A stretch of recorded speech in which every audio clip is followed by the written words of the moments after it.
Bienvenue tout le monde dans la recommandation de la semaine. Aujourd'hui, on va voir un animé qui a des thèmes comme le suspense, l'énigme, policier, mais aussi science-fiction.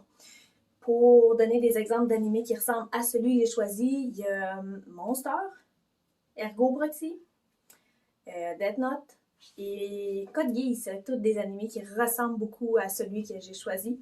En fait, je vais faire un peu la même formule que d'habitude. Je vous présente un court trailer. Ensuite, j'explique ce que j'ai aimé, ce que j'ai moins aimé. J'explique un bref résumé. On y va avec le trailer sans plus tarder.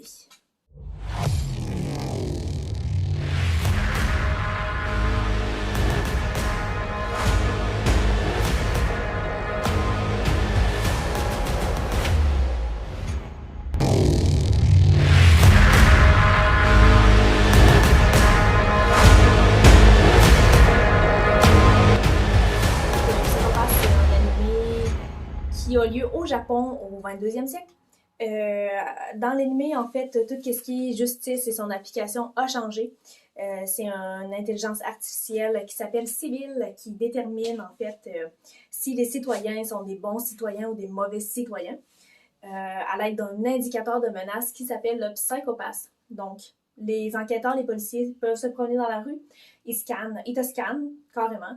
Et si tu as un indicateur de menace qui dépasse un certain seuil, tu es considéré comme un criminel, tu es considéré comme un dangereux et tu es tassé.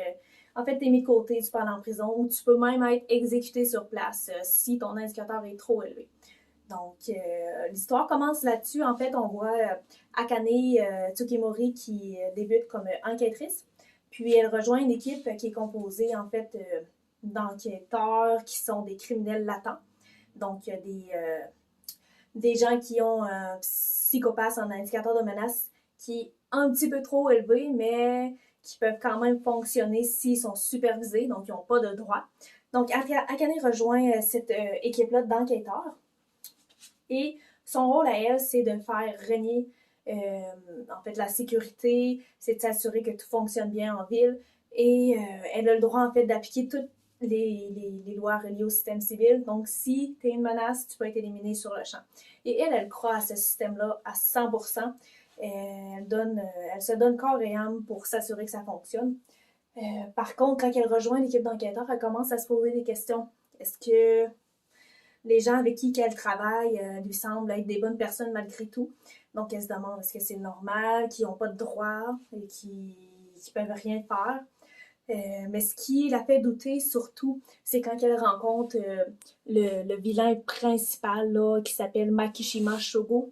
Et quand elle le scanne, le psychopathe, il détermine qu'il n'est pas dangereux. Pourtant, elle le voit live en train d'éliminer des gens. Elle le rescanne et le psychopathe dit encore non, ce n'est pas un criminel. Donc là, elle se pose des questions. Elle dit oh my god, qu'est-ce qui est bien, qu'est-ce qui est mal? Est-ce que le système est corrompu? Puis là, elle se pose des questions et ça commence là-dessus. Il y a 3 magnifiques saisons là-dessus. La première, je l'ai adorée. Je m'étais beaucoup attachée aux personnages de la saison 1, puis je les vois moins ou presque pas, ou du tout dans la saison 2, saison 3, puis les films. C'est le seul point négatif que j'ai trouvé parce que le suspense, les énigmes qu'on vit, mais aussi l'idée que ce soit un système qui détermine si tu es un criminel ou non, c'est un concept qui est intéressant. Ça nous fait beaucoup réfléchir. Puis, on est comme Akane, on se pose des questions à savoir, est-ce que c'est normal? Est-ce que c'est logique? Donc, c'est ce que j'aimais. Même l'animation était vraiment intéressante. Les graphiques, les scènes de combat, c'était écœurant, c'était parfait. Il y a aussi le badass Kogami Shinya, qui est juste parfait dans son rôle. Même Akane, là, honnêtement, là, c'est une femme assez petite, Akane, là. Elle rejoint une équipe d'enquêteurs. Elle semble frêle et fragile, pas trop sûre d'elle. Pourtant, après quelques épisodes, elle décide que c'est sa place, puis elle y va, puis elle met ses culottes, puis elle assume son rôle. C'est parfait. L'énigme est parfaite, mais d'un coup, tu comprends qu'est-ce qui se passe, c'est quoi le système civil.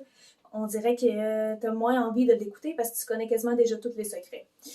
Si vous avez juste un peu de temps, allez-y avec la saison 1 pour commencer. Ça vaut la peine, je vous le dis, c'est pour ça qu'il est dans ma recommandation. Laissez-moi savoir en commentaire si vous allez l'écouter, si vous l'avez vu, comment vous avez trouvé ça, qu'est-ce que vous pensez en fait aussi d'un système qui décide si t'es une bonne personne ou non. Aimez-vous ça? Est-ce que ça fait peur? Et sur ce, je vous dis à la prochaine!